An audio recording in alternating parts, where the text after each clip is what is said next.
철도지와 화이팅! 오늘 그 주제는 철도 지하화 사업성 및 균형 발전을 위한 선도 사업 선정이라는 주제로 그간 했던 연구의 마지막 세 번째 파트에 대한 부분을 우리 전문가분들을 모시고 고견을 듣는 그런 시간으로 갖도록 하겠습니다. 우선 먼저 더불어민주당 서울시당의 위원장님이신 김영호 위원장님의 인사 말씀 청해 듣도록 하겠습니다. 네, 반갑습니다. 서울시당 위원장 김영호입니다. 오늘 철도와 지하화 정책 연속 토론의 마지막 순서입니다. 앞서 두 차례 토론에서 말씀드렸다시피 올 초 우리 당이 주도해서 철도 지하화 및 철도 부지 통합 개발 특별법이 통과된 이후 재원 마련 및 입법 보완 등 어떻게 현실화할 수 있을지 많은 고민을 했고요. 또 이 토론회를 통해서 방법을 찾고 있습니다. 다만 이 스텝이 그 다음은 어떻게 진행돼야 되는지를 또 고민하는 자리가 될 것 같습니다. 물꼬를 틔우는 것만큼이나 중요한 것은 이제 물이 제대로 흐르게 하는 것인데요. 더불어민주당 서울시당은 이 물길을 만드는 것을 고민하고 있습니다. 그게 이 연구를 시작한 목적이고 세 번의 연속 토론회가 물길 만들기의 시작이라고 볼 수 있겠습니다. 오늘이 이제 마지막 시간으로 서울시당 철도화와 정책 연속 토론회 제3차 철도 지하화 사업성 및 균형 발전을 위한 선도 사업성을 위해 치열하게 토론해 주실 정말 우리 대한민국의 가장 권위 있는 전문가분들이 와주셨음을 다시 한번 감사드리겠습니다. 오기영 서울시당 위원장님 옆에 계신데요. 우리 서울시당의 정책위원장님을 맡고 계신데 오기영 시당 정책위원장님께서 지난주 월요일 이 시간에 말씀해 주셨다시피 이 자리는 철도 지하와 구체적인 로드맵을 그리기 위해 반드시 필요한 공론의 자리라고 생각이 듭니다. 오늘 언론에서도 취재 나와주셔서 감사하다는 말씀을 드릴게요. 오늘 이 자리에서 나올 지상철도 부지 GIS를 활용한 토지 특성 분석, 사업성 개선을 위한 전략 방안 등을 귀 기울여 듣겠습니다. 서울시당 위원장이기 전에 한 사람의 국회의원으로서 귀한 의견을 새기고 정책 실현화를 위해 노력하겠습니다. 다시 한번 감사드립니다. 고맙습니다.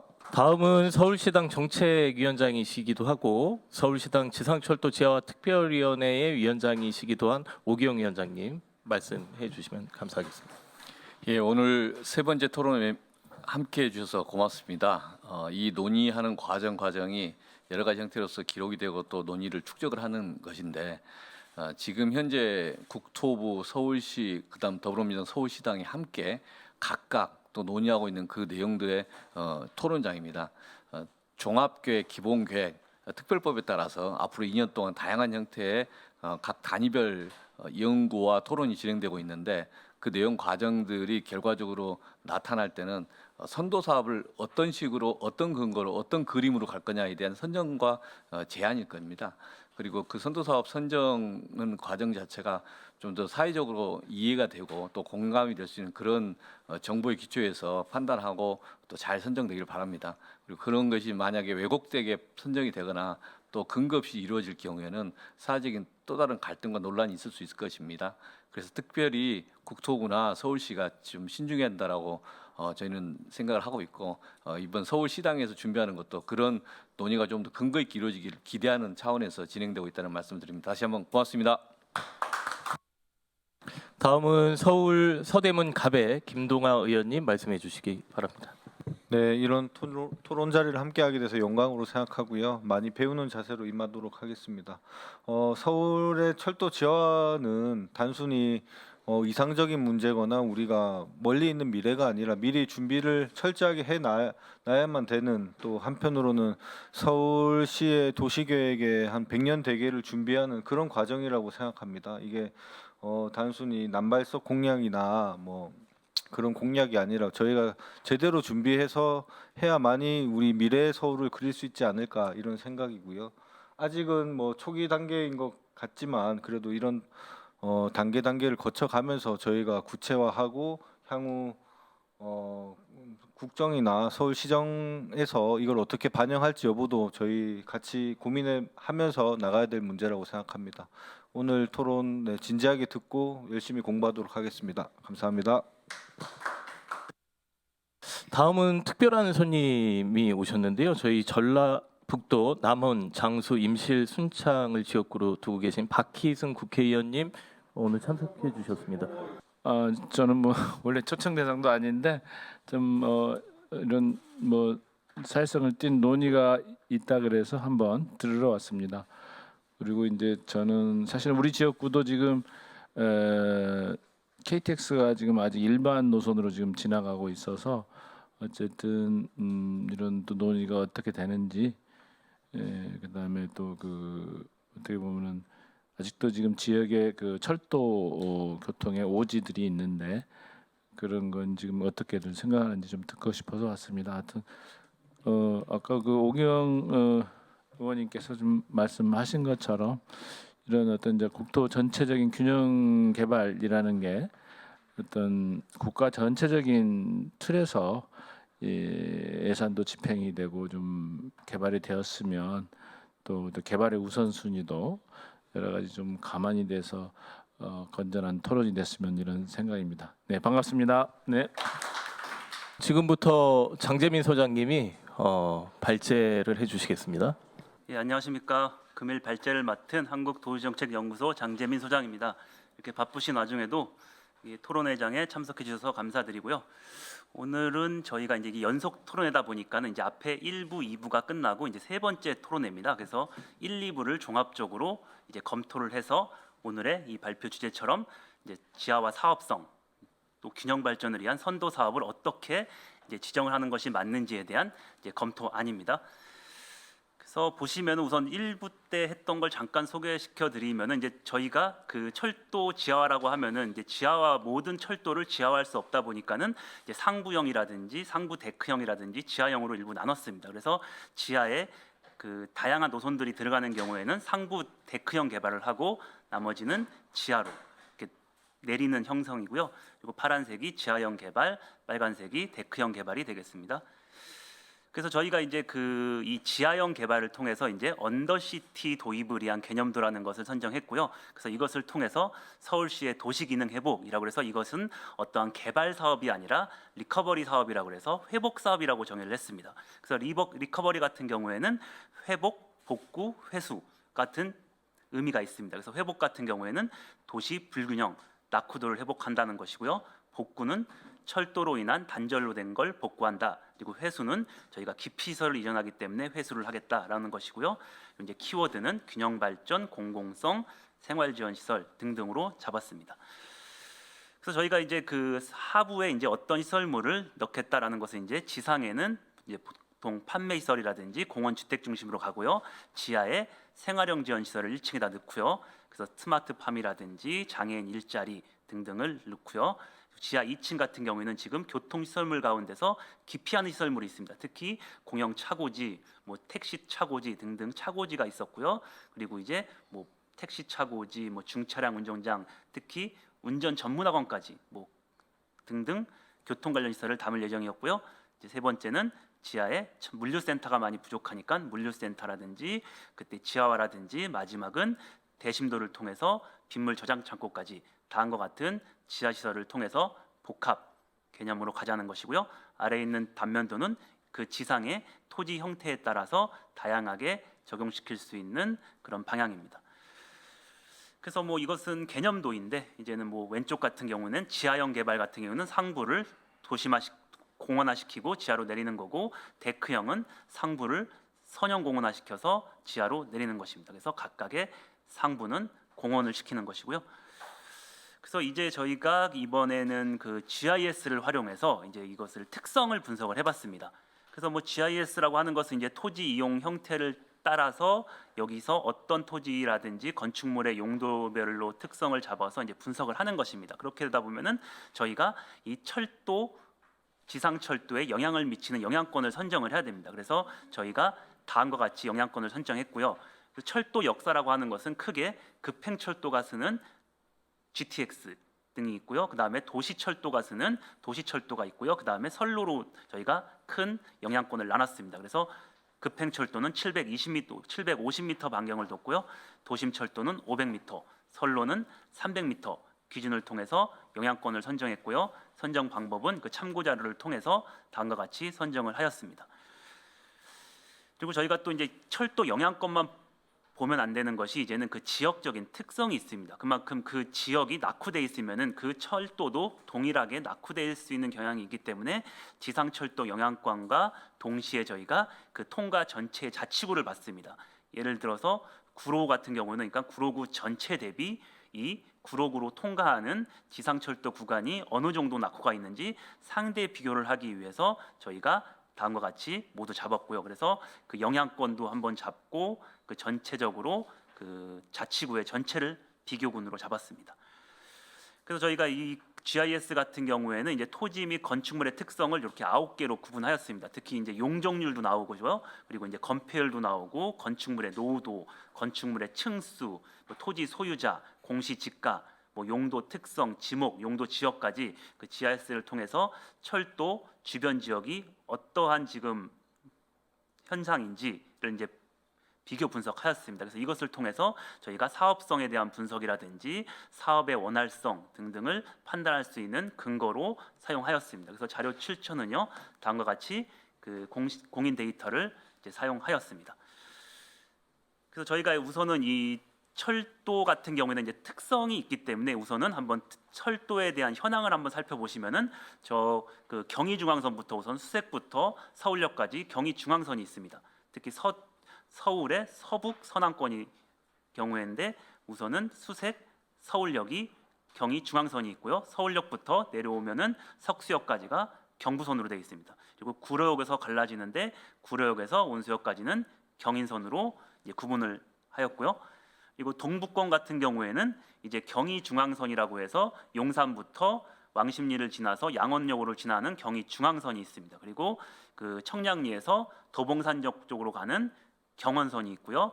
그리고 저 광운대에서 신의문역 상본으로 돌아가는 저 경춘선이 있습니다. 그래서 요런 우리가 철도가 있다는 것을 한번 정의를 해봤고요.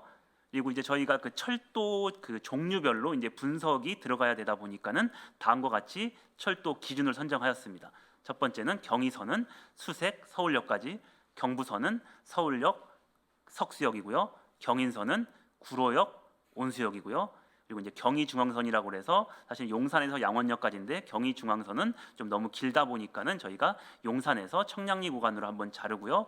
그리고 청량리에서 도봉산으로 경원선, 그리고 경춘선은 광운대역에서 신내역, 중앙선은 청량리에서 양원역이라고 해서 다음과 같이 그 기준을 설정하였습니다. 그래서 저희가 이러한 그 철도 종류별로 기준을 마련해서 저희가 선도 사업을 이제 지정하기 위해서 이제 준비를 해야 했습니다. 그래서 우선 여기서부터는 이제는 그 분석 결과인데 이제 약간 이제 이제 보시면은요. 첫 번째 용적률의 특성이랍니다. 그래서 용적률이 100% 이하인 경우 그만큼 용적률이 100%가 이하라고 하는 것은 그만큼 개발이 덜 된 구역이라고 볼 수 있는데요. 보시면은 용적률 100% 이하가 비중이 가장 높은 것이 지금 그 경원선, 경의중앙선, 경인선으로 볼 수 있습니다. 여기 보시면은 용적률이 100%가 가장 낮습니다. 그러니까 여기가 그만큼 낙후되어 있는 걸 볼 수 있겠고요. 근데 이것이 이 지역적인 낙후도인지 철도 주변의 낙후도인지를 한번 볼 필요가 있겠습니다. 그래서 오른쪽에 있는 저 파란색이 지역 전체인데 경의중앙선하고 경의선은 상대적으로 지역 낙후도에 더 민감한 것을 볼 수 있습니다. 그만큼 이 경인선과 경의중앙선이 용적률의 100%가 더 높다는 것이죠. 다른 때보다. 그래서 이런 게 있었고요. 그리고 또한 용적률이 300% 초과하는 것은 그만큼 역사 주변이 그 개발이 돼 있다는 것입니다. 그만큼 경부선, 경의선이 300m, 300% 초과된 것이 이제 높게 된 것을 볼 수 있습니다. 그만큼 그 지역 전체적으로 봐도 상대적으로 높다 보니까 그만큼 철도 주변이 그 다른 데보다 경부선, 경의선이 어느 정도 돼 있다는 것을 볼 수 있겠습니다. 그래서 이것도 한번 GIS로 그림을 표현해 본 것인데 이제 그 서북 남부권을 보시면은 저 파란색이 용적률이 낮은 건데 낮은 것이 별로 없지만은 이쪽 그 동북권 같은 경우에는 상대적으로 그 파란색이 많이 있는 것을 볼 수 있겠고요. 용적률이 낮은 것을 볼 수 있습니다. 그리고 건폐율 같은 경우에도 용적률하고 비슷합니다. 그 건폐율도 20% 이하인 경우에는 경원선, 경의중앙선, 경인선이 높고요. 건폐율이 60% 초과하는 그러니까 높은 곳은 경부선, 경의선이 높은 것을 이제 볼 수 있습니다. 다음은 이제 용도 지역의 특성을 한번 보시면은 그 경원선, 경춘선, 중앙선이 용도 비중 중에서도 주택 시설이 높습니다. 그만큼 뭐 다른 시설보다 주택 시설의 비중이 높다는 것은 그만큼 상권 형성이 안 돼 있다. 그러니까 그만큼 토지 이용이 좀 안 좋다 보니까 주택 시설로 많이 이제 들어간 것을 볼 수 있습니다. 그만큼 경원선, 경춘선 같은 경우에는 지역 전체적으로 봐도 상대적으로 철도 주변에 오히려 주택 시설이 높은 것을 볼 수 있습니다. 그만큼 토지 이용이 낮아서 그런지 오히려 주택 시설이 더 높은 것을 볼 수 있습니다. 그리고 상업 시설이 높은 경우를 보면은 경부선, 경의중앙선에서 상업 시설이 그 높은 것을 볼 수 있겠고요. 그만큼 경부선, 경의중앙선은 지금 그 철도 주변으로 역세권 형성이라든지 이런 것이 잘 있다 보니까는 경의중앙선하고 경부선이 상업 비중이 높은 것을 볼 수 있습니다. 또 아래 왼쪽을 보시면은 경의선, 경원선에서 공공시설이 비중이 높은 것을 볼 수 있겠고요. 이런 걸 보시면은 경원선이 특히 전체적으로 그 볼 때보다 철도 주변에 공공시설이 상당히 낮습니다. 그만큼 철도 그 복합 개발을 할 때 공공시설을 경원선 쪽으로 많이 넣는 건 또 필요할 것이라고 보고요. 그리고 마지막으로 경부선, 경의선 같은 경우에도 업무시설 비중이 높습니다. 그만큼 경의선, 경부선 등이 업무시설이 높기 때문에 그만큼 보시면은 경춘선, 경원선 같은 경우는 주택시설이 높고 그 경부선, 경의중앙선 등은 상업시설이 높습니다. 이것만 보더라도 그만큼 이 경원선, 경춘선이 토지 이용이 안 좋다 이런 것을 좀 볼 수 있습니다. 보시면은 이제 주택과 비주택으로 나눠봤는데요. 주택은 빨간색이고 그 파란색이 비주택입니다. 그렇고 보면 이쪽 그 경부선 쪽이 주택보다는 주택 이외 시설들이 많이 높고요. 이 오른쪽으로 갈수록 그 주택 비중이 높은 것을 볼 수 있습니다. 그러니까 이런 것도 한번 이제 저희가 고려를 해볼 필요가 있겠고요. 그리고 또 용도 지역의 특성이라고 해서 이제 저희가 이제 1종 주택 지역이 높은지 3종 주택 지역이 높은지를 이제 한번 검토해 볼 필요가 있겠고요. 그리고 1종 같은 경우에는 경의선이 높고요. 그만큼 저층 주택이 많은 것 같고요. 지금 3종 일반 주거 같은 경우에는 경원선, 경춘선, 중앙선 중심으로 지금 신도시가 좀 어느 정도 아파트들이 들어서다 보니까는 3종 일반 주거 지역이 높은 것으로 나타나고 있고요. 상업 지역은 경부선, 경의선, 이제 그 녹지 같은 경우에는 경부, 경원, 경의 중앙선 등이 높은 것을 볼 수 있습니다. 그만큼 녹지 지역이 높다는 것은 그만큼 사업도 원활하게 될 수 있기 때문에 녹지가 좋을수록 향후에 사업성도 이제 좋을 것이라고 생각을 합니다. 그리고 또한 이제 층수도 이제 볼 필요가 있겠는데요. 이제 낮은 층수 저희가 2층 이하 기준 같은 경우에는 경원선, 경의중앙선, 경춘선, 중앙선 등이 2층 이하 기준이 비중이 상대적으로 높습니다. 그만큼 용적률이 낮다는 것과 이제 비슷한 것이고요. 그리고 11층 이상 같은 경우에는 이제는 건축물 높이가 높은 곳은 경부선, 경원선도 일부 아파트 때문에 그런 것 같은데 경인선 등등이 그 11층 이상 기준이 이제 높은 것으로 보이고 있습니다. 층수 같은 경우에도 지금 보시면은 이 경부선 쪽이 11층 이상이 빨간색이 높은 것을 볼 수 있고요. 이 오른쪽 같은 경우에는 동북권 같은 경우에는 이제 저층 주택이 상대적으로 높은 것을 볼 수 있습니다. 이렇게 그림만 보더라도 이쪽 오른쪽이 더 저층이 높다는 것을 이제 볼 수 있겠고요. 그리고 노후도 같은 경우에도 지금 노후도가 이제 그 저희 기준을 한 30년 이상으로도 보고 40년 이상으로도 한번 봤는데 30년 이상 같은 경우에는 경의중앙선 그리고 중앙선이 30년 이상 기준이 매우 높고요. 그리고 40년 이상 같은 경우에도 역시 경의중앙선, 경부선, 경의선 등등이 40년 이상이 상대적으로 높습니다. 그만큼 그 노후 주택이 많다는 것을 볼 수 있겠고요. 노후도의 특성입니다. 이것도 그림으로 보시면은 그 왼쪽은 그래도 그 30년 이내가 많은 것 같은데 오른쪽은 51년, 그러니까 노후 주택이 상대적으로 이렇게 높은 것을 볼 수 있습니다. 그래서 이제 지목의 특성도 한번 살펴볼 필요가 있듯이 이제 그 철도 주변에 어떤 시설물이 많이 있냐를 보시면 학교 비중이 많은 것, 특히 경의선, 경춘선, 중앙선 같은 경우는 학교 비중이 상당히 높습니다. 그만큼 교육 환경이 좀 안 좋다는 것도 있을 수 있겠고요. 특히 이 도로 비중도 보시면은 경부선, 경의선, 중앙선 등이 그 인근에 도로가 높다는 것입니다. 이게 어떻게 보면은 도로가 많다는 것은 도로에 그 철도로 인해서 도로의 단절이 높을 수 있겠다고도 해석이 될 수가 있겠고요. 그래서 이런 도로라든지 학교 기준이 많을수록 오히려 그 사업성이 더 높다는 것을 말씀드리고 싶고, 공원 기준 같은 경우에도 공원이 많을수록 사업성이 좀 더 원활할 것이라고 봅니다. 경인선 같은 경우는 공원이 상당히 낮고요. 인근에 하천이 있는 것도 경의중앙선, 경부선 같은 경우는 하천이 있기 때문에 저류조라든지 이 하천을 연계 삼아서 지하화를 할 필요가 있다고 봅니다. 그리고 토지 소유자 같은 경우에도 저희가 이제 국유지가 많을수록 그 사업의 원활성이 높다고 생각하는데, 경의중앙선이라든지 경부선이 국유지 비중이 높습니다. 경의선, 중앙선 같은 경우에 그 개인 법인 소유가 높음으로써 국유지가 높을수록 사업의 유연성이 높은 것을 이제 볼 수 있겠습니다. 그리고 이제 이것도 좀 재미난 건데, 이제 토지 지가 같은 경우에도 보시면요, 토지 가치가 낮은 것을 저희가 제곱미터당 100만 원 미만 비중을 보시면은요, 그 왼쪽에 있는 그림을 보시면 경원선하고 경춘선이 제곱미터당 100만 원의 미만이 가장 많습니다. 그만큼 그 철도 주변의 토지 지가가 가장 저평가되어 있습니다. 근데 이것이 그 지역 특성인지 토지 특성인지를 한번 볼 필요가 있는데요.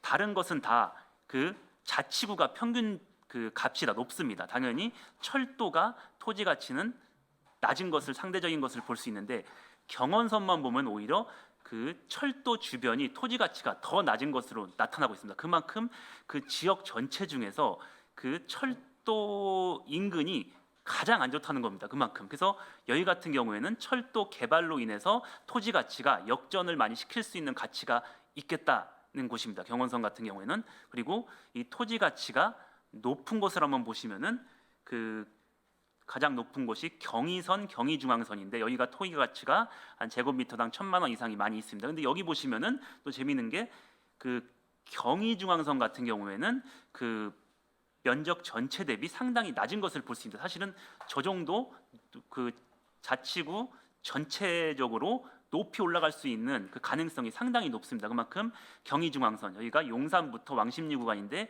이 구간은 지금 철도 주변만 상당히 낙후되어 있습니다. 이 주변을 개발시킨다면은 그 인근 그 시세까지, 파란색 막대까지 올라갈 수 있는 가능성이 있기 때문에 그 여기는 토지 가치가 상대적으로 높일 수 있는 구간입니다. 그래서 이런 걸 보더라도 저희가 개발로 인해서 시세 차익이 어디 구간이 많이 나는지를 대략적으로 이제 검토를 해볼 수 있겠습니다. 그만큼 보시면은 이 빨간색이 1,000만 원 이상인데 거의 다 뭐 경부선이라든지 용산 이쪽에 다 밀집되어 있는 걸 볼 수 있겠고요. 저 위쪽은 다 그 낮은 공시지가를 보이고 있습니다. 그만큼 이런 현재 공시지가로 인해서 철도 주변의 상대성을 바라보고 높아질 수 있는 가능성을 이제 측정을 해볼 수도 있겠습니다. 그래서 이제 저희가 이 GIS를 활용한 선도 사업 종합 평가라고 해서 다음과 같이 용적률부터 건폐율, 용도, 지역 등등을 다 한번 살펴봤고요. 그래서 이제 분석 단위는 다음과 같고요. 사업성 지표를 통해서 사업성이 높은 구간인지, 앞에서 말씀드렸듯이 사업이 원활한 곳인지를 저희가 이제 평가를 할 것입니다. 그래서 이곳에 우리가 점수를 매겨서 가장 높은 부분이 선도 사업으로 지정할 수 있게끔 어느 정도 저희가 이제 제시를 할 예정입니다. 그래서 여기까지가 이제 저희가 이제 GIS를 활용한 토지 특성입니다. 그래서 요것을 보더라도 이제 어느 정도 사업성이 높은 구간, 뭐 어느 정도 그 주변 환경이 높은 곳 등등을 이제 어느 정도 그 판단해 볼 수가 있겠는데, 요것을 좀 더 이제 정밀하게 다듬을 생각입니다. 그래서 우선 저희가 이제 사업성의 개선을 위한 전략 방안이라고 해서 저희가 이제 사업성을 이제 어떤 식으로 조금 높일 수 있는 방안을 한번 찾아보는 것입니다. 그래서 우선은 철도 특성을 좀 한번 알아봐야 되는데요. 저 왼쪽 그림을 보시면은 저희가 경의중앙선이 개통하기 전에는, 여기가 지금 서울 북부입니다. 경의중앙선이 개통하기 전에는 다음과 같이 6개 노선이 운영됐습니다. 문산에서 수색, 가자, 서울역으로 해서 이 경의선이 하나 있었고요. 가자에서 용산으로 가는 용산선이라고 있었습니다. 그리고 용산에서 청량리, 회기, 신의문, 광운대, 의정부로 올라가는 경원선이 있고요. 그리고 청량리, 회기, 상봉, 망우, 용문으로 가는 중앙선, 그 망우선, 경춘선, 이렇게 사실 6개로 나눠졌습니다. 경의중앙선이 개통하기 전에. 근데 이제 경의중앙선이 개통을 함으로써 좀 단순화된 것을 볼 수 있는데요. 아래쪽을 보시면은 문산부터 가자, 용산, 청량리, 상봉, 망우, 용문, 요 축이 경의중앙선입니다. 요것이 이제 경의중앙선으로 바뀐 것을 볼 수 있고요. 그렇다 부분이 이제 경원선이 이제 청량리부터 의정부 구간으로 일부 단축된 것을 볼 수 있습니다. 그리고 나머지는 경춘선이고요. 그래서 이렇게 저희가 3개 노선으로 현재는 운영이 되고 있습니다. 그래서 요것을 통해서 저희가 그 수익 재분배를 활용한 사업성 개선이라고 해서 사실은 이것이 첫 번째 1단계는 그 뭐 다들 그 가장 큰 문제는 그 예산입니다. 그래서 예산을 가장 그 좀 낮게 만들려면은 수익성 중심으로 갈 수밖에 없습니다. 그러면은 저희가 1단계는 이 전체 구간 중에서 수익성이 가장 높은 곳을 첫 번째 장소로 삼아야겠고요. 두 번째는 이 수익성을 바탕으로 이 균형 발전 쪽으로 이어질 수 있는 어떤 수익 재분배를 통해서 그 연결이 돼야 됩니다. 왜냐하면 철도 같은 경우에는 자기 구역만 그 건설을 할 수 없기 때문에 이것이 연계성이 있습니다. 그러다 보니까 이제는 그 연계성을 바탕으로 수익성이 있는 부분, 균형 발전이 있는 부분으로 해서 연계적인 그 부분을 해야 될 필요가 있겠고요. 그래서 아래쪽을 보시면 이것도 사실은 좀 중요한 뭐 이슈이긴 하지만은 지금 철도 연속성이 있는데 사실은 요즘에 그 철도라는 것은 어쩔 수 없겠지만 서울시를 중심으로 이제 뻗어나는 것을 볼 수 있습니다. 그 경의선 같은 경우에는 수색역을 중심으로 일산 파주로 가고요. 마찬가지 경원선은 도봉산을 중심으로 의정부, 양주 마찬가지로 별내, 뭐 덕소, 안양, 부천 이 서울시를 중심으로 뻗어나가는 거다 보니까 서울시에서의 선도 사업이 그만큼 중요한 것을 볼 수 있습니다. 왜냐하면 사업성도 높고 서울시가 중심이 되다 보니까는 이런 경기도는 서울시를 바탕으로 연계성을 확보할 수 있는 그런 그 종합 계획을 수립해야 된다고 봅니다. 그래서 저는 제가 생각하기에는 서울시를 중심으로 우선 선도를 하고 여기 중에서 수익성이 가장 중요한 부분, 수익성이 가장 높은 부분을 1순위로 해서 그 연계성을 확보해서 균형 발전 쪽으로 나가는 그러한 방법인 수익 재분배를 통해서 사업성을 개선할 필요가 있다고 봅니다. 그래서 요거 같은 경우에는 뭐 그 지상부 선로라든지 역사별로 이제 차이가 있다 보니까는 역사 같은 경우에는 그 뭐 민간 수입자들이 사업성을 뭐 최대할 수 있는 뭐 방향으로 가는 것이 맞겠고요. 사실은 이 선로 부분 같은 경우에는 폭이 좁다 보니까는 상대적으로 수익성을 낼 수 있는 것이 상당히 적습니다. 그러다 보니까 이제 공공성을 확대할 수 있는 방향으로 많이 가는 게 필요할 것 같고요. 그리고 다음과 같이 도입시설의 규모를 결정을 해서 어느 정도 선로가 폭이 좁으면은 도입시설 그 규모가 적은 데를 도입을 해야 되고요. 그리고 그 선로가 높거나 역사가 높을수록 그 아래쪽에 도입시설 규모가 큰 이런 것들을 적용을 해서 최대한 사업성을 높이고 그 공공성을 확대할 수 있는 이런 복합적인 그 개념으로 가야 된다고 생각을 합니다. 그래서 지금 그 특별법에 대한 제도를 보면은 지금 뭐 그 사업의 비용에 관련된 걸 좀 잠깐 살펴보면은 그 상부 개발을 통해서 그 사업 시행자가 그 채권을 발행해서 그 상부 부지만을 그 이익을 낼 수 있는 그런 구조로 되어 있습니다. 그러다 보니까는 국토부 역시 그냥 철도 부지를 출자만 할 수 있는 그 환경만 제시를 하고 있고요. 서울시, 도지사 마찬가지입니다. 그만큼 기본 계획만 수립을 하지 이 비용은 다 지방자치단체라든지 사업 시행자가 지금 부담을 하고 있습니다. 사실 지방자치단체가 이 큰 사업을 하면서 그 비용을 붓는다는 게 상당히 부담스러울 수 있겠거든요.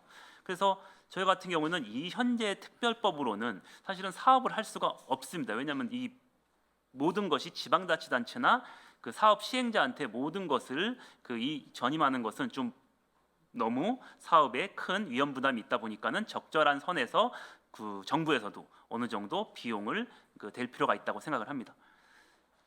그래서 이제 사업성 개선 방안인데 이제 저희가 이제 한번 그 개념을 한번 도입해봤습니다. 그래서 한 5가지 정도로 봤고요. 첫 번째 같은 경우는 뭐 다 아시다시피 지상부지에 대한 분양 임대입니다. 그만큼 채권 발행해서 지금 현재 특별법에 나와 있는 것처럼 지상부지를 활용하는 방법입니다. 그리고 이제 두 번째부터는 이제는 저희가 그래서 도입시설에다가 저희가 그 공공시설 서비스를 개선할 수 있는 그런 시설물들을 많이 이전을 시켰습니다. 지금 보시면은 서울시 같은 경우에 성동구를 예를 들면은 주차장 한 면을 확보하는데 3억 5천만 원이 됩니다. 그만큼 이제는 서울시 같은 경우에는 유유 공간이 없습니다. 확보하기도 힘들고 이제는 새로운 유유 공간을 창출해야 되다 보니까는 그 유유 공간을 이 지하를 활용해서 지하에다가 다양한 도입시설을 넣음으로써 그 공공 예산을 여기다 많이 심자는 겁니다. 그래서 저희가 그 도입시설 검토 같은 걸 보시면은 뭐 주택부터 공원, 체육시설 등등 다양한 것을 많이 지금 이전을 시키려고 하고 있습니다. 그만큼 이게 다 서울시나 정부에서 끌어들이는 예산입니다. 이 예산을 이 복지 사업에다가 넣어서 저희가 사업성을 높일 필요가 있다고 생각을 하고요. 그리고 이 수색역 같은 것을 보시면은 저희가 그 버스 차고지라든지 택시 차고지, 뭐 자동차 검사소 등등이 있습니다. 여기가 이제는 이전되면은 여기는 도시계획 시설이 풀리다 보니 여기에 그 어떤 부지 매각이라든지 개발 등을 통해서 시세 차익에 대한 이익을 확보할 수가 있겠고요.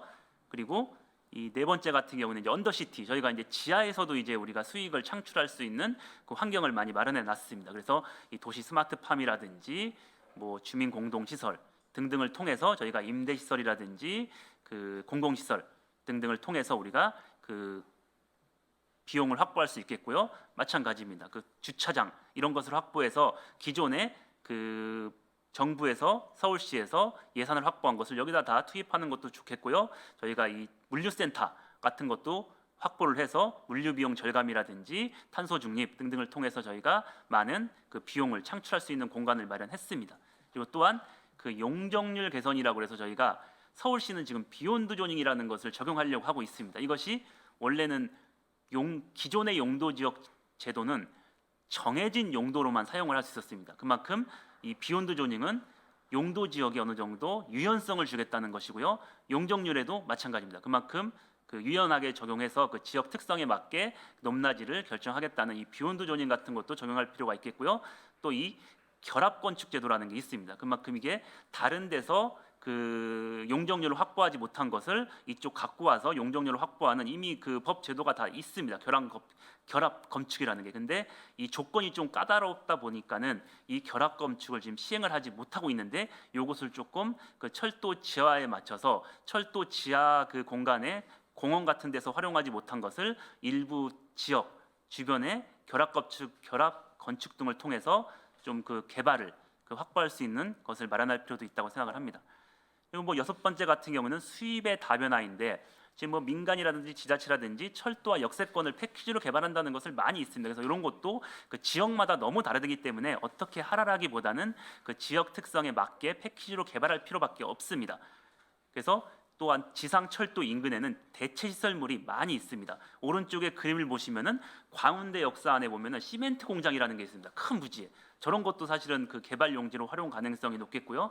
지금 2호선 같은 경우에도 강변역 옆에 동서울 터미널이라든지 구의역 옆에 저 우체국이 큰 게 있습니다. 그만큼 이런 것들을 많이 활용을 해서 그 복합 개발을 할 필요가 있겠고요. 창동역 같은 경우에도 지상철도 옆에 토지 가치가 낮다 보니까 다 주차장, 버스 차고지, 환승 주차장 등이 그 줄비에 있습니다. 이런 것 또 보시면은 그 부설 주차장만도 활용하고 있습니다. 그만큼 주차장도 있다 보니까는 부설 주차장 부지도 지하로 빼서 부설 주차장 부지를 다른 용도로 활용할 수 있게끔 그 이런 것들을 개발 이익들을 철도 건설 운영비에 재투자하는 모델도 필요할 것이고요. 그리고 이런 것들이 이제 복합적으로 사실은 이 지역을 찾아다니면 많이 있을 것 같습니다. 그래서 이런 것의 수입의 다변화를 통해서 이제 사업 구조를 개선을 할 필요가 있다고 생각을 합니다. 그리고 이제는 철도 지하화. 여기 이제는 앞에 이제 저희가 이제 과업 범위에 이제 그 도시철도도 들어 있어서 여기서부터 이제는 도시철도도 일부 저희가 이제 그 개발을 해야 된다라고 해서 도시철도는 어떤 방향으로 좀 차별성을 부여해서 사업을 진행할지가 있습니다. 그래서 이것은 저희의 하나의 개념이고 아이디어지 이게 아직 정해진 건 없습니다. 그래서 이게 그래도 저희 연구진에서는 좋다 생각해서 한번 갖고 나와봤습니다. 우선은 그 도시철도 같은 경우에는 일부 차별성을 부여해야 되는 게 사실은 그 국철 1호선 같은 경우에는 토지를 단절시키고 지상부 토지 이용을 저하시키는데 사실은 도시철도 같은 경우에는 상대적으로 고가 철도를 활용하기 때문에 그 토지 잔절이 심각성이 상대적으로 적습니다. 그러다 보니까 또 토지 효용도 지상에는 도로로 활용하다 보니까는 토지 가치가 상대적으로 낮은 것을 볼 수 있습니다. 그만큼 그 지상철도와는 차별성을 적용해야 된다는 것이고요. 지상철도 그 1호선 같은 경우에는 뭐 회복 사업, 단절 사업, 균형 발전 사업 쪽으로 갔다면은 도시철도 같은 경우는 이제 교통 혼잡, 뭐 교통 안전 개선, 도시 미관 개선 이런 쪽으로 좀 방향을 잡아야 되지 않을까 싶은 생각이 듭니다. 현재 오른쪽에 그림을 보시면은 그 도시철도가 지상으로 나오는 구간이 빨간색을 볼 수 있는데 보통 2호선, 4호선, 나머지는 한강철도 쪽으로 올라가 있는 것을 볼 수 있습니다. 그래서 도시철도 2호선 같은 경우에는 이제는 그 아래에 있는 게 심도입니다. 심도. 그래서 그 아래쪽에 원래 지하로 나와 있지만은 그 위로 올라가는 구간이 지금 한양대부터 잠실까지 위로 가고 있고요. 그리고 가다가 신림부터 신도림 그리고 당산 철교 위에서 지상으로 가는 것을 볼 수 있습니다. 그만큼 한 3개 정도 구간에서 이제 지상으로 가는 것을 볼 수 있겠고요. 그래서 지금 한강에서 우선 그 한양대에서 잠실나루 구간이 지금 그 2호선의 그 도시철도 지하화 구간인데 여기를 보시면은 그 토지 잔절의 심각성이 상대적으로 낮습니다. 이렇게 터널 형식으로 되어 있다 보니까요. 그리고 대신 여기에는 주요한 이 성수라든지 건대 입구 등등이 있기 때문에 그 토지 이용이 활발한데 도시 미관이라든지 안전 사고의 위험이 있기 때문에 특히 교통 혼잡에 그 많은 영향을 미치기 때문에 여기는 이런 쪽으로 그 방향을 잡아서 그 개선할 필요가 있다고 보고요. 그래서 또 하나 이 여기는 그 한강 그 하저 심도 터널을 뚫고 있습니다. 그러다 보니까는 한강 하저 심도의 특성도 한번 볼 필요가 있습니다. 지금 저희가 서울시 도시철도 중에서 한강 하저로 들어가는 것이 5호선을 볼 수 있습니다. 5호선 같은 경우에는 지금 그 그림을 보듯이 여의도나루에서 마포에서 한번 들어가고요. 저 광나루에서 철도로 한번 그 심도를 거치는 것을 볼 수 있습니다. 그러면 저 위에 있는 그래프를 보시면은 한강 하류도 이게 깊이가 지금 아직 뭐 정확한 데이터는 없지만은 그 5호선 저 깊이를 보시면 지금 한강 하류를 통과하는 게 여의도 마포를 보시면은 한 40m에서 그 깊이가 있습니다. 근데 요 광나루 쪽은 20m, 25m에서 있습니다. 그만큼 이 여의도 쪽은 대심도 한강이고요. 이 천호 이쪽 한강 이쪽은 중심도입니다. 그만큼 이제 요 심도를 반영해서도 저희가 그 도심철도를 그 지하화시킬 때 이 심도를 반영할 필요가 있겠고요. 이런 걸 바탕으로 저희가 그 이제 지금 2호선에 대해서 지하를 시킬 때 우선은 아주 제일 간편한 건 사실은 대심도를 활용하는 것입니다.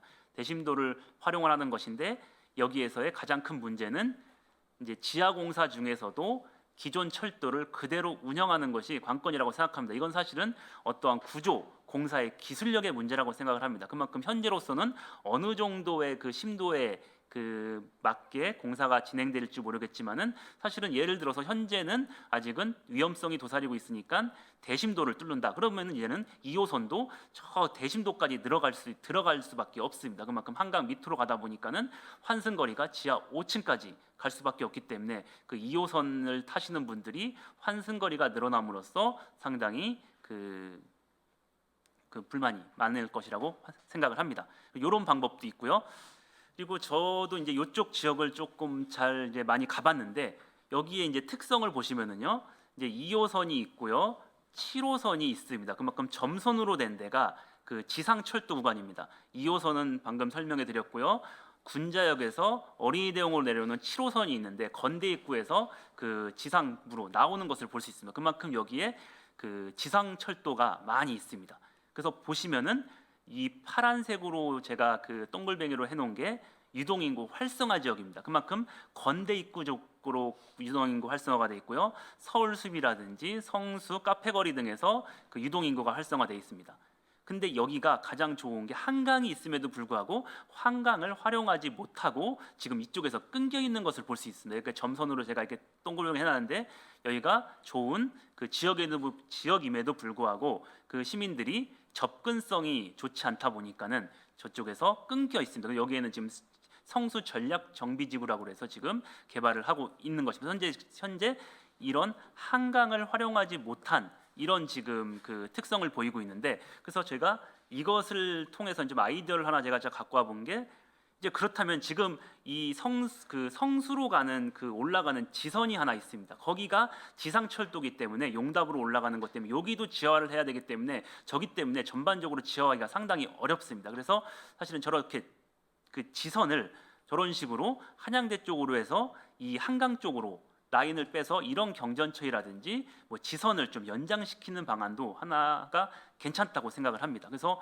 이렇게 해서 요것을 바탕으로 저희가 차후에 이제 2호선도 모두 그 기존에 있었던 거는 여기를 건설을 하면은 이 건설한 다음에 그 환승을 좀 유도시켜서 같이 개발을 하자는 겁니다. 공동 개발. 그래서 이 지역 순환선을 하나 더 만들자는 겁니다. 그래서 지금 현재 저 성수 전략 정비지구가 있는데 이쪽도 상당히 좋습니다. 이 자양 전략 정비지구라고 제가 뭐 일부 제안이라고 써놨는데 이쪽이 지금 한강에 가까움으로써 상당히 괜찮은데 이런 데 같은 경우에도 저기가 추가 개발할 수 있겠고요. 특히 그 건대 입구 중에서 자양역도 마찬가지입니다. 이런 지하 공간을 활성을 해서 이 한강 쪽하고 같이 그 접목시킬 수 있는 그런 개발도 필요하다고 생각을 합니다. 그리고 또한 그 신도림 쪽 이쪽도 지금 많이 그 지상 철도를 그 지하시킨다고 하고 있는데요. 여기 같은 경우에는 또 특성이 있는 게 이 오른쪽 그림을 보시면은 하천 위에 있습니다. 도림천 위에 있다 보니까는 사실은 여기는 지하를 한다고 해도 이 하천밖에 없기 때문에 사실은 가장 그 후순위로 이제 나타나고 있는데 사실은 여기 같은 경우에도 이제 특성이 있다면요. 여기는 저 2호선 중심을 따라 양옆에 도로가 지나고 있습니다. 그만큼 저 도로부를 활용하면 이게 좋을 것 같다는 생각이 들어서요. 도로가 양쪽에 끼어 있다 보니까는 저 지상철도를 저 도로 하부에 내린 다음에 이쪽을 수변공원이라든지 그 자전거 보행로를 좀 강화시켜서 좀 도시 정비를 할 필요도 있다고 생각을 합니다. 그리고 또한 4호선 같은 경우는 지금 당고개부터 창동역까지가 지금 지상 부지가 있고요. 지금 그래서 창동역 같은 경우에는 다음과 같이 저 그 토지 이용이 좀 절하된 것을 볼 수 있습니다. 이런 것도 있고요. 그래서 지금 저희가 이쪽이 지금 그 경전철 좀 수혜 지역이다 보니까는 경전철이 많이 지금 그 도입이 되려고 하고 있습니다. 그래서 동북선은 지금 2026년까지 왕십리에서 상계역까지 지금 개통이 되고요. 지금 우이신설 연장선도 지금 예타를 통과한 것으로 나타나고 있고요. 그래서 보시면 지금 요것을 동북선과 우이 연장선을 지금 연결시키는 동북선 연장이라고 해서 그 순환선을 만들겠다라는 그 계획도 일부는 있습니다. 그래서 저희는 첫 번째는 이런 경전철이 어느 정도 완성이 되면은 저 파란색이 있는 구간을 지하화를 시키면도 괜찮을 것 같습니다. 왜냐하면은 저기서부터 이제 노원역이라든지 다 아래로 가고 창동역, 그 상계역 다 대체 노선이 어느 정도 있습니다. 그러다 보니까는 저 구간의 그 비중이 상대적으로 낮을 수 있겠고요. 그 상대적으로 요 경전철이 어느 정도 진행이 되면은 향후에 저 그 지하화 4호선을 지하화시킬 수 있는 방향도 고려해볼 필요가 있겠습니다. 그래서 요 같은 경우는 지금 창동역이라든지 신림역을 보시면은 그 지하철이 올라가는 구간이 있는데 여기를 보시면은 다 그 펜스로 다 막아놓은 것을 볼 수 있습니다. 되게 보기 안 좋은데 다음과 같이 이런 선형공원처럼 해서 이 토지 이용이라든지 이런 것을 최대한 그 보이지 않게끔 이렇게 그 개발을 할 필요도 있다고 생각을 합니다. 네, 그래서 오늘 제가 발표를 할 주제는 여기까지고요. 이제는 진행을 해주십시오. 예, 장시간 발표 감사합니다. 그러면 그 우리 토론자분들의 그 고견을 듣는 시간으로 바로 넘어가겠습니다. 고준호 교수님 먼저 토론해 주시면 감사하겠습니다. 한양대학교 고준호입니다. 이렇게 초대해 주셔서 감사하고요. 발표를 꽤 오래 하셨는데 지루하지 않게 잘 들었습니다. 아마 그 되게 지루하지 않았던 이유가 저희 생활하고 밀접하게 연결되어 있기 때문에 되게 와닿는 내용이어서 이제 그렇게 생각이 들었고요. 어쨌든 말씀하신 것처럼 서울에 많은 한 70km 넘는 구간의 지상철도 그다음에 뭐 1, 2, 4호선 그러니까 도시철도도 한 뭐 30km 가까이 되니까 뭐 100km 가까이가 지상에서 운영이 되고 있는데 뭐 이렇게 운영이 되고 있는 그런 구간을 토지 이용적으로 혹은 뭐 도시계획적으로 잘 활용이 되면 좋겠다라는 데는 뭐 저 동감을 하고요. 그리고 이제 그 말씀하신 것처럼 이제 어쨌든 이제 이 지상철도라고 하는 게 지역을 단절시키고 뭐 그로 인해서 어떤 지역의 통합적 발전을 저해했고 그다음에 뭐 도시 경관도 악화시키고 그다음에 전철 운행으로 인한 뭐 소음 문제 사실 여러 가지 문제점들을 이제 문제점들이 나왔기 때문에 결국 이러한 것들이 궁극적으로는 지역에 있어서 뭐 부동산 가격이 올라가지 않고 그래서 이로 인해서 사실 도시를 굳이 거기다 개발할 이유가 없는 거죠. 왜냐하면 개발을 해야 거기에 가치가 올라갈 가능성이 매우 낮기 때문에. 그래서 이 얘기는 결국은 현재 그 이런 서울에 있는 그런 지역 관점에서 봤을 때 사실 도시 개발의 기회를 그동안 앗아갔다. 네, 상당히 오랫동안 이제 그런 현상이 이제 벌어진 거죠. 그래서 그러한 측면에서 아마 지금 이런 철도 지하화라고 하는 이런 상당히 이제 어찌 보면 되게 중요한 얘기인데요. 결국은 도시의 낙후와 혹은 도시의 어떤 뭐 오늘 말씀하신 것처럼 어떤 지역 균형 발전에서 매우 의미 있는 일이다라고 저는 생각을 하고 있습니다. 그래서 사실 이런 것들이 잘 추진되면 좋을 것 같다라는 생각이 이제 들었습니다. 그렇지만 다만 이제 저희가 좀 고민해야 될 것들이 이제 몇 가지가 있는데 첫 번째는 이제 이게 지금 오늘 얘기 나온 것처럼 효율성, 즉 뭐 경제성의 관점에서 보는 것과 형평성 관점에서 보는 가치가 이제 충돌한다는 거죠. 그래서 형평성 관점에서 보면 현재 개발이 좀 낙후된 지역에 먼저 하는 게 좋겠다. 그렇지만 거기 낙후된 지역에 먼저 하면 사실 거기에 일단 토지 가치가 어쨌든 지금 낮아서 올라가긴 할 거지만 그 올라간 것들이 그렇다고 해서 현재 이미 많이 올라가 있는 지역에 비해서 더 크게 상회할 거냐? 사실 그럴 가능성은 상당히 이제 낮기 때문에 형평성 관점에서 바라볼 때 사업의 실현 가능성은 또 낮을 가능성이 있고 그런 문제가 있는 거죠. 그래서 아까 말씀하신 것처럼 일종의 개발 이익을 좀 전이시키면서 하겠다 뭐 그런 얘기도 하신 것 같은데 그래서 결국은 이제 앞으로 이 사업이 제대로 추진되려면 이제 효율성과 형평성을 어떻게 이런 가치 충돌이 되는 부분을 어떻게 잘 조화시킬 거냐라는 그런 고민이 필요할 것 같고요. 뭐 그래서 아까 말씀하신 것처럼 일단 개발 이익의 어떤 그 전이에 대한 거 말씀하셨는데 근데 이게 어쨌든 이게 국가의 땅을 중심으로 해서 하는 거기 때문에 뭐 제가 보기엔 굳이 그런 걱정은 안 해도 되지 않을까? 왜냐하면 하나의 주체가 하는 거기 때문에 그러니까 일종의 하나의 주머니죠. 하나의 주머니에서 하는 사업이기 때문에 당연히 한쪽에서 수익이 생기면 다른 쪽에 이제 가져가는 거는 뭐 쉽게 된다라고 저는 그렇게 생각을 하고 있고 그래서 이제 그런 것들은 이제 물론 테크니컬하게 어떻게 뭐 여러 가지 문제점이 있을 수 있긴 하겠지만 이제 그런 부분들은 좀 자연스럽게 해결되지 않을까라는 생각은 합니다. 근데 더 중요한 것은 이게 지금 아까 뭐 대략 뭐 도시철도까지 해서 대략 서울에만 100km가 되는데 당연히 이 구간을 전부 다 한 방에 해결하지 못하겠죠. 한 방에 할 수는 없죠. 뭐 돈이 무지막대하게 들고 물론 저 영역이 뭐 사실 서울에서 해봐야 그렇게 큰 영역은 아니지만 갑자기 서울에 모두 공사장으로 바꿀 수는 없으니까 일부에 대해서 할 건데 그러면 그 일부 구간에서 일종의 뭐 선도 사업이라는 얘기도 쓰고 있지만 그것이 만약에 선도 사업이 잘 되지 않으면 주변에 확산시키기가 매우 어렵다. 그래서 뭔가 잘 될 수 있는 모델을 잘 하지 않고서는 이게 지속 가능성이 매우 낮다. 그러면 성공 모델이 나와야 하는데 그러면 어떻게 해야 되느냐에 대해 고민을 정말 많이 해야 될 것 같습니다. 그래서 성공 모델이 나오려면 결국은 토지 가치가 높은데 할 수밖에 없지 않을까.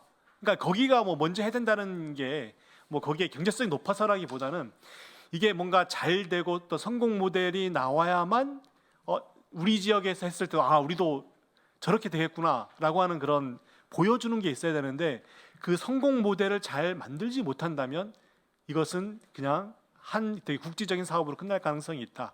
그래서 선도 사업이라고 하는 것을 매우 잘할 필요가 있고 그러한 관점에서 입지 선정도 매우 중요하다라는 생각이 들고 그러면 그 성공 모델이 나오려면 해당 지역에 결국은 이게 해봤더니 민간의 이익만 많이 가져가더라라고 해가지고는 이게 성공 모델이 될 수는 없을 것 같아요. 어쩔 수 없이 초기 모델은 공공성이 강화된 개발을 할 수밖에 없다. 그렇지 않고서는 그 지역에 주는 이익도 없을 것이고요. 뭐 예를 들면 오히려 그 지역에 그 고밀의 개발에서 뭐 자동차만 막히게 하고 오히려 부정적인 인상을 심어줄 수가 있기 때문에 초기 모델은 공공성이 강화된 것을 가져갈 수밖에 없고 공공성을 많이 가져가려면 어쩔 수 없이 정부의 재정 투입이 필요할 수밖에 없다. 그거를 각오하지 않고 이 사업을 해서 처음부터 민간의 개발에 민간의 자본에 의존해서 사업을 수행하겠다라는 것은 제가 보기에는 사실 상당히 어렵고 소위 말도 안 되는 그런 전략이 아닐까. 그래서 일단 정부 그리고 지자체 상당히 많은 각오를 해야 될 것이다. 그래서 그러면 어떤 전략들을 이제 가져가야 될까? 그러면 뭐 이제 많은 생각을 할 수 있죠. 그럼 어떤 공공기능을 집어넣을 거냐? 뭐 그 고민부터 이제 많이 이제 해야 될 것 같고요. 그리고 이제 그 사실 우리가 일단 지하에 대한 우리가 일종의 지금 되게 좋은 그림들을 그리고 있는 것 중에 하나가 일종의 예를 들면 경의선 숲길이 잘 됐기 때문에 그래서 우리가 경의선 숲길 같은 데를 우리 지역에 가져올 수 있을 거야라고 이제 그렇게 생각들 하고 있는데 일단 스케일이 매우 다르다. 지금 우리가 오늘 얘기하고 있는 스케일과 예를 들면 경의선 숲길 같은 스케일은 매우 다르기 때문에 사업의 난이도는 수백 배, 수천 배가 훨씬 더 높을 거다. 이제 그런 취지에서 아까 말씀드렸던 것처럼 이제 상당히 많은 각오를 해야 되고 그 각오 안에는 정말 이제 매우 명확한 전략과 매우 명확한 사업 목표와 뭐 이런 것들이 이제 들어가야 될 것 같다는 생각이 들고요.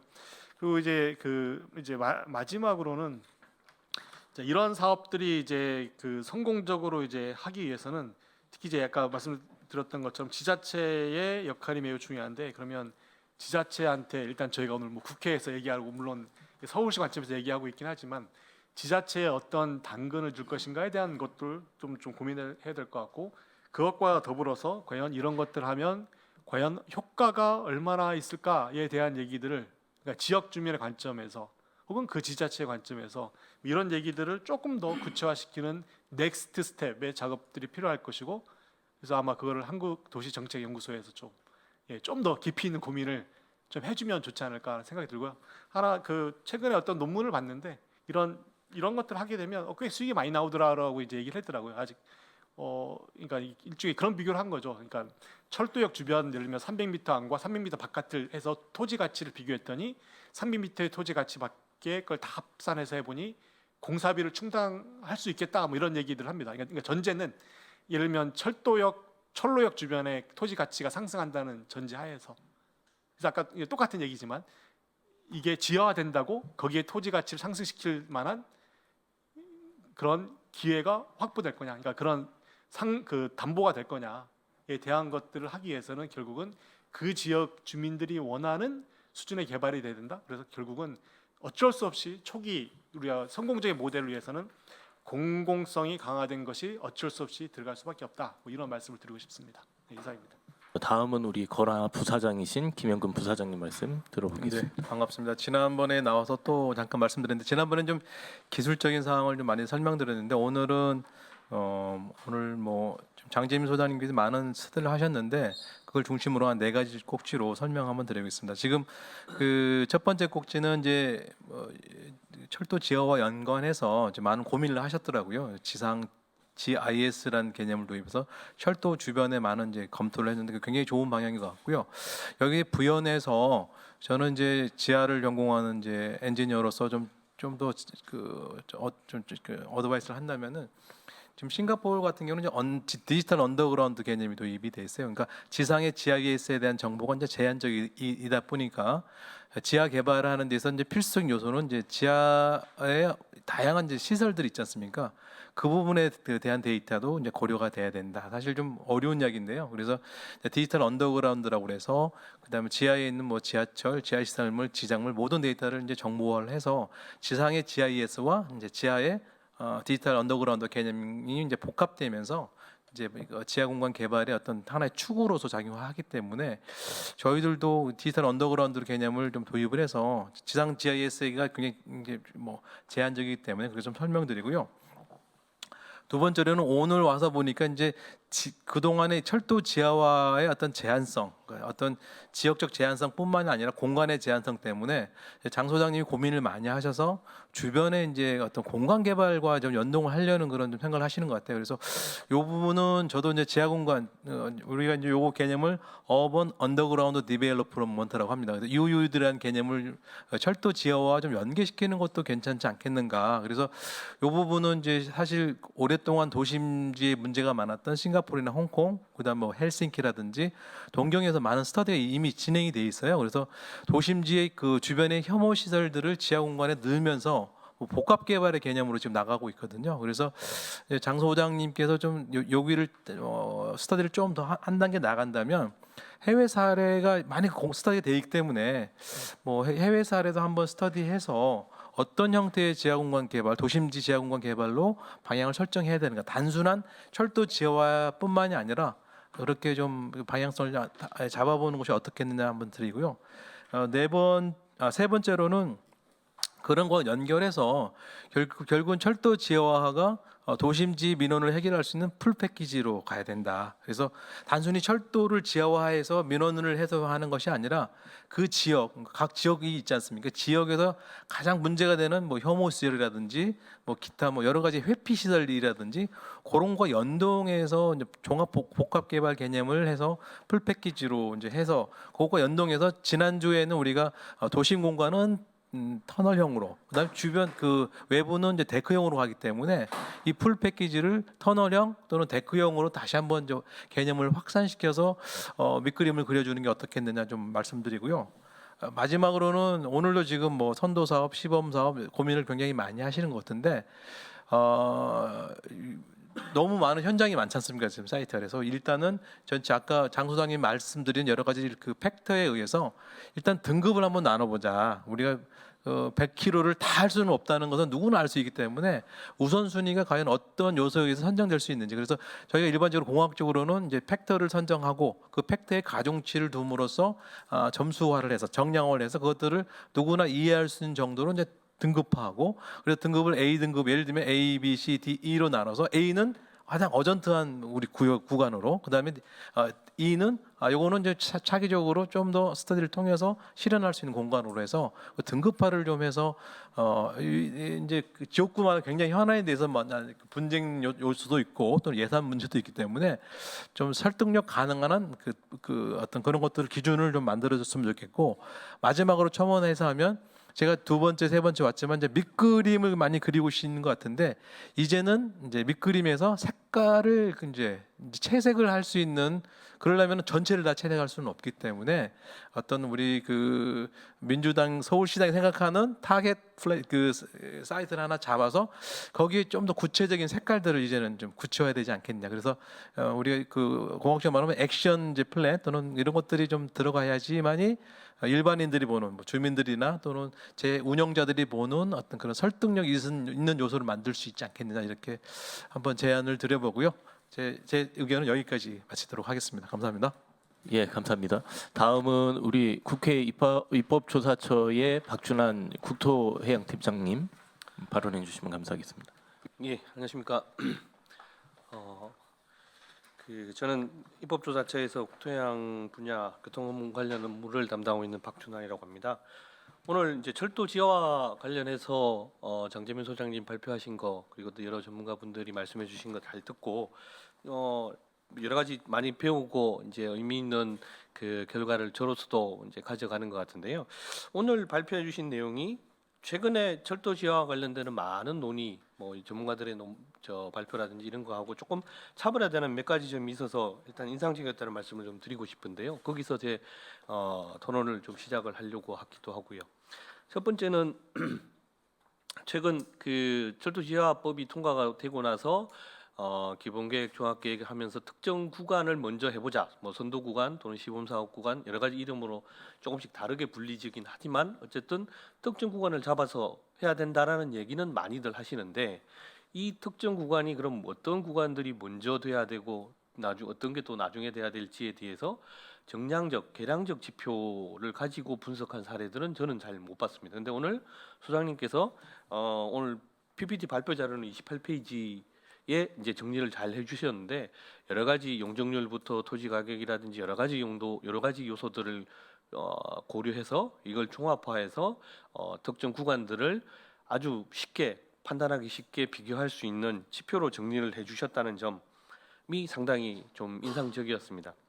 이제 저는 여기서 여기 첫 번째 이제 인상적인 부분이었는데, 여기서 조금 더 얘기를 하자면, 그러면 이러한 지표들을 종합해서 나중에 최종 연구를 하시거나 또는 실제 선도 사업이나 사업을 진행해 나가실 때 그러면 어떤 부분들을 이 지표를 종합할 때 그 가장 핵심적인 가치로서 판단할 것이냐, 예를 들어서 뭐 사업성이냐, 앞서 고준호 교수님께서 말씀하신 지역 형평성이냐, 지역 균형 발전을 위한 거냐, 뭐 이런 여러 가지들을 좀 고려할 수 있을 텐데, 현실적으로는 사업성이 좀 더 강조될 테고 지역의 균형 발전이라든지 형평성 차원도 당연히 무시할 수 없는 정책적 중요한 가치이기 때문에 이러한 부분들이 좀 고민이 될 텐데, 그래도 현실적인 측면에서 만약에 사업성을 강조하게 된다면 될 것 같고 뭐 여론이라든지 여러 가지 측면에서 이제 사업성에 대한 부분은 절대 좀 무시할 수 없는 요소이기 때문에 그런 부분에 대해서 조금 제가 말씀을 좀 드리고자 합니다.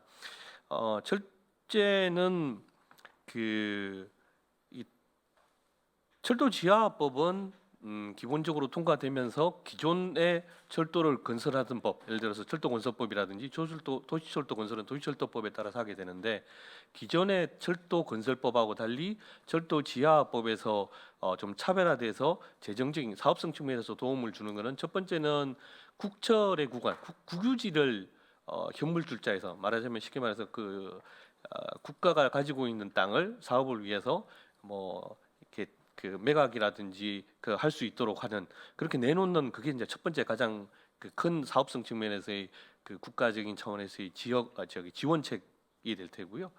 그리고 나서는 이제 사업 시행자가 그걸 바탕으로 뭐 채권을 발행한다거나 또는 그 상부 구간을 개발해서 개발 이익들을 충분히 가져오도록 그걸 다 지화하는 사업비에 활용할 수 있도록 하는 크게 두 가지의 그 사업성 유인 지원 대책을 이제 가지고 있는데 이 두 가지가 아주 장점이긴 한데 또 도시철도를 한다거나 서울시 같이 도시의 일부 구간을 한다는 데는 또 한계가 좀 있는 부분도 있습니다.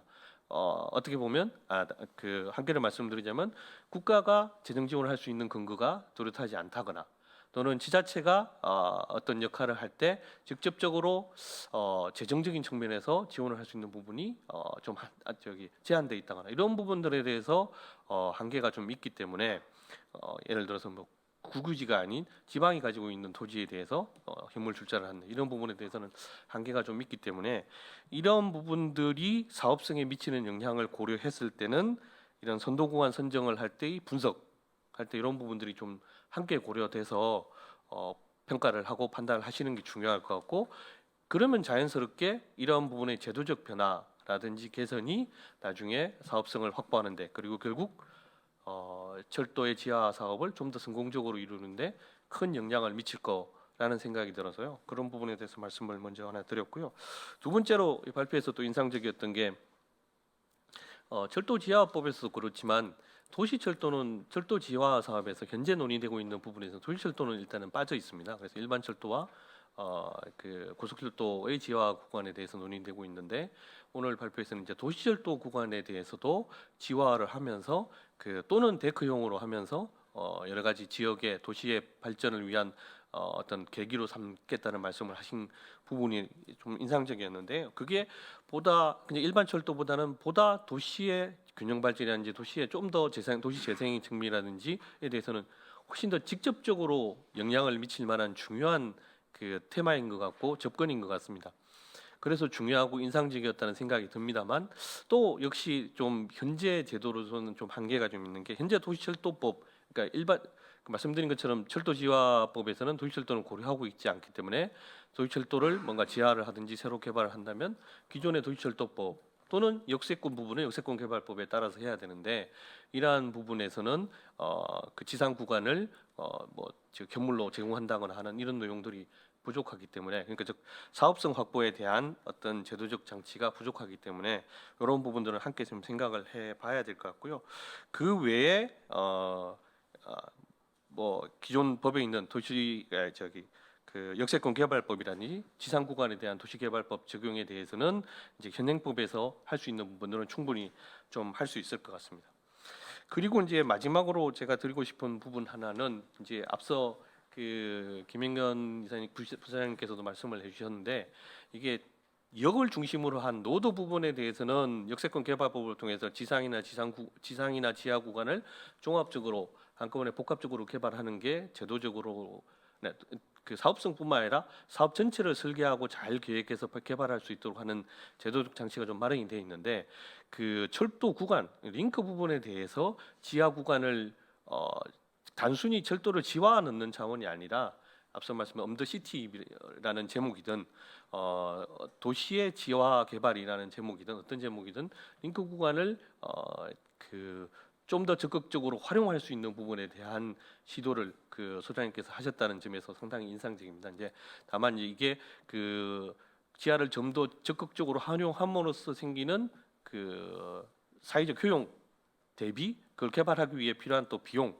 이런 부분들을 어떻게 그 합리적으로 균형을 잡아서 추진해 나갈지에 대해서는 뭐 물론 여전히 숙제인 건 사실입니다만 이런 것들을 좀 더 종합적으로 개발해서 그 서울시나 또는 대한민국에 있는 모든 대도시들을 지상과 지하를 종합적으로 아주 효율적으로 활용할 수 있는 부분에 대해서 좀 그 새로운 방향을 제시해 주셨다는 점에서 아주 인상적이었다는 말씀을 드리고 그 끝으로 이제 지금까지 말씀드렸던 이러한 내용들이 그 사업성, 공공성, 지역 균형 발전들이 다 종합적으로 잘 고려될 수 있도록 제도적인 측면이나 또는 사회적인 정책적인 측면에서 함께 좀 많이 논의가 될 수 있도록 오기영 위원장님을 비롯해서 많은 분들이 함께 노력했으면 좋겠다는 말씀드리면서 제 토론 마치겠습니다. 감사합니다. 예, 말씀 감사합니다. 마지막으로 우리 유신 부사장이신 유재남 부사장님 말씀 듣겠습니다. 철도 지하 사업성 및 균형 발전을 위한 선도 사업 이렇게 되어 있는데 먼저 그 수익성 부분에 대해서 말씀드리겠습니다. 지하화 사업은 상당한 많은 비용이 들어가는 사업입니다. 조금 전에 그 고 교수님께서는 이 정부의 투자를 필요로 한다 그러고 말씀하시는데 제가 보기에는 정부에서는 투자할 뜻이 없어 보여요, 사실. 없어 보이고 지난번에 윤석열 대통령이 그 지하화를 이야기하실 때 그때 64조가 들어간다 그러는데 64조에 대한 재원 조달은 그 사업 개발에서 나오는 이 수익을 가지고서 할 거다라고 이렇게 발표를 했었거든요. 정부 재정은 안 들어간다라고. 정부의 현 정권에서는 철도 지하화에 대해서 그걸 끊었는데 화두를 끊었는데 돈은 안 쓰겠다라는 의지를 분명히 밝혔었습니다.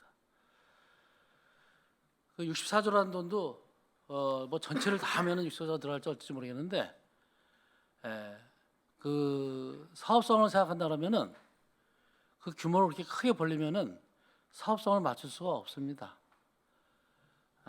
철도 지하화가 저는 실제적으로 현실적으로 가능하게 먼저 추진할 필요가 있다고 봅니다. 가장 중요한 부분 중에 하나가 경부선의 그 서울역을 시발점으로 한 그 주변 지역 그리고 서울시에 있는 여러 도시철도 지역들, 지상에 있는 도시철도 지역들. 근데 그 중에서 수익성을 낼 수 있는 것은 현재 기재부에서 하는 예타 지침, BC 분석 기준에 따르면은 그 개발 수익을 인정을 안 합니다. 거기에 지가와 비용, 운영 수익 그것만 따져줘요. 아까서 이번에 발표하신 내용 중에서 그 철도 주변에 있어서의 그 여러 가지 경제적인 효과들 그런 효과들을 이렇게 말씀하시는데 굉장히 저는 지하화를 할 수 있는 굉장히 좋은 어떤 백데이터를 조사한 걸로 보여요. 그렇지만 현실적으로는 기재부에서는 그 BC에 있어서 베니핏으로 따져주지를 않습니다. 그런 한계가 있다는 것이 우리의 어떤 기본 전제 조건이고, 그래서 수익성을 낼 수 있는 그런 구간을 따져보면은 서울시 같은 경우 서울역을 중심으로 해서 보면은 수색량은 못 미쳐서에서부터 그 앞에 구로 정도밖에 안 돼요. 제가 검토한 바로는요. 그게 무슨 말씀을 드리냐면은 지하화에 들어가는 비용이 막대한 비용이 들어가는데 거기서 수익을 창출할 수 있는 부분은 서울역 앞에 있는 서울역 내에 있는 부지, 그리고 용산에 있는 부지, 그리고 영등포 정도 부지 사용할 수 있는 거기서 개발될 수 있는 수익이 나올 수 있는 데가 없어요. 본선은 수익을 낼 수 있는 곳이 아닙니다. 본선은 공공시설로서 그 돈이 들어가는 부분일 뿐이에요. 현실적으로. 물론 그거를 하고 나면 지하화를 하고 나면은 본선 주변에도 그 동서가 관통되고 그러면서 여러 가지 좋아지겠죠. 그렇지만은 그거는 그 기재부에서 검토하는 수익성에서 배제됩니다. 그래서 철도 지하화에 대해서 막연하게 우리가 하면 좋다라는 건 알지만은 구체화할 수 있기 위한 어떤 방안 검토는 냉정하게 검토가 돼야 될 겁니다. 사실은 제가 검토한 바로는 굉장히 제한적 구간에서 하면은 수익과 또 비용도 최소화시키면서 굉장히 기대 효과가 큰 구간이 있어요. 서울시 구간에서. 그래서 전에 제가 한번 심지어 그런 얘기도 한 적이 있었어요. 서울시하고 그때 제가 사업을 하면서 국토부에서는 그 서울역 지하화라는 것을 크게 그 대통령도 이렇게 어나운스하고 국토부도 한다 그랬었는데 작년 7월까지만 하더라도 국토부에서 발표한 바는 고수철도 지하화였어요. 서울역에 27개 노선이 오고 있는데 고수철도 노선이 14개예요. 그럼 13개 노선 어떻게 되냐? 그냥 현재 지상으로 그래도 존치한다는 얘기였어요. 동서 분할은 그대로 있는 거예요. 어떻게 생각하면은 그 언론을 통해서 좀 약간 뭐랄까 좀 현혹이랄까 뭐 그런 효과밖에 없는 거였어요. 철도 지하화는 국토부에서 얘기했을 때는 고철도 지하화 외에 다른 걸 또 계속 하려면 비용이 어마무시하게 들어가니까 그걸 갖다가 전체적인 철도 지하화를 말을 못 꺼낸 거예요. 그렇지만은 대외적으로는 고철도 지하화 그렇게 해서 약간 현혹시켰어요. 진도를 안 나가고 있어요. 자, 서울시에서 저랑 같이 얘기하면서 이거 비용이 들어가는데 엄청난 전체를 다 지하화하려면 비용이 드는데 어떻게 합니까? 제가 그랬어요. 그 개발 방안을 서울시에서 면밀하게 세우세요. 세울 때까지 국토부에서 서울역 손대지 말라 그러세요. 내가 그렇게까지 얘기했었어요. 그 개인적으로 그 서울역 지하화, 서울역을 중심으로 한 그 지하화가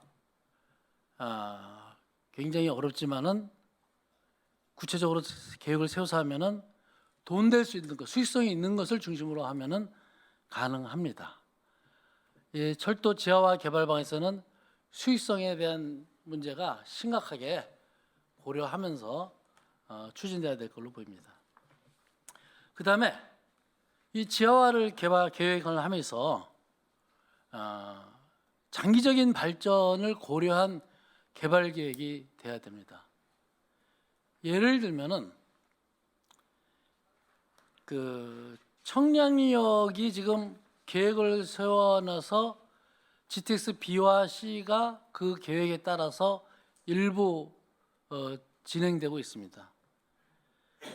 또 삼성에 있는 영동대로 그것도 철도 계획이 비교적 효율적으로 계획이 수립돼서 진행되고 있습니다.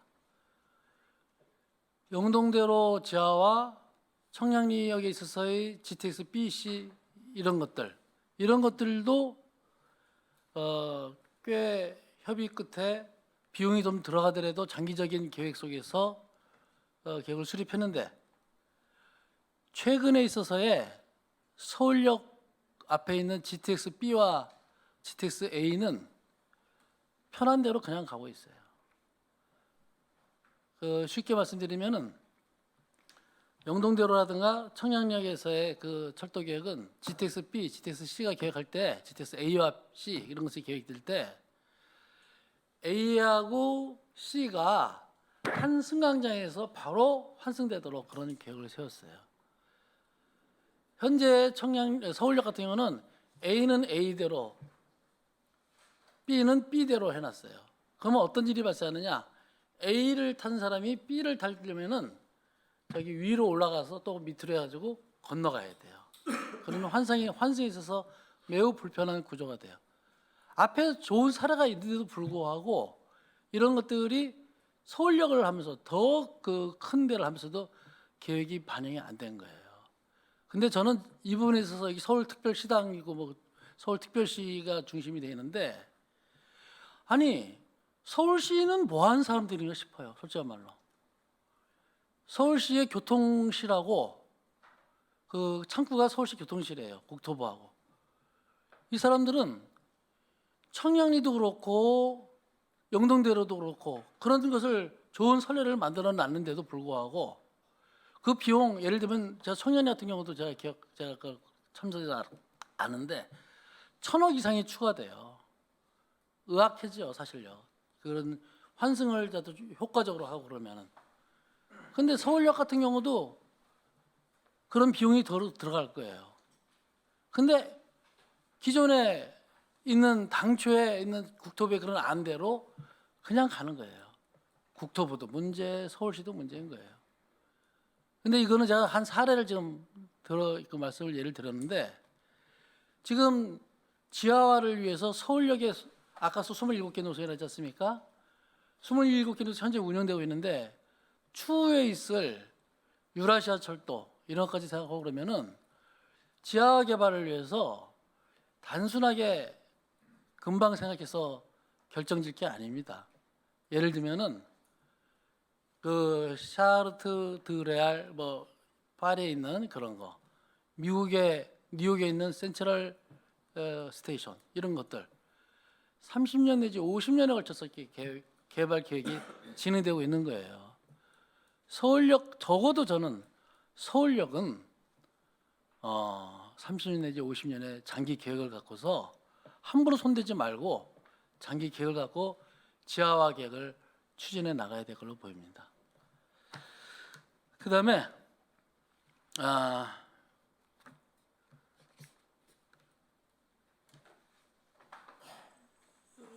언더시티를 계획을 여기서 지금 그 장재민 소장님 계신 데서 이렇게 하셨는데 이거 할 때는 이제 좀 부수인 거예요. 별거 아닌 건데 철도 지하화를 하게 되면은 철도에 있어서의 기본 지하 속에서의 어떤 개발 배치 계획 이런 것들은 좀 반영이 돼서 했으면 좋겠어요.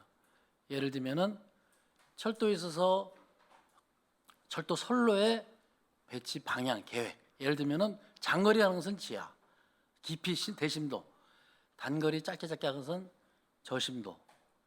그리고 또 상층부에는 주차장이라든가 쇼핑센터 뭐 이런 거. 또 그 승강장이 놓인다, 철도 선로가 놓인다 그러면은 그 승강장을 연결시키는 위에 컨커스 대합실층은 꼭 배치되거든요. 그러니까 지하에 대한 일반적인 개발 계획, 개발 모형 이런 것들은 좀 생각을 하면서 이런 계획을 수립해 나갔으면 좋겠다 싶습니다.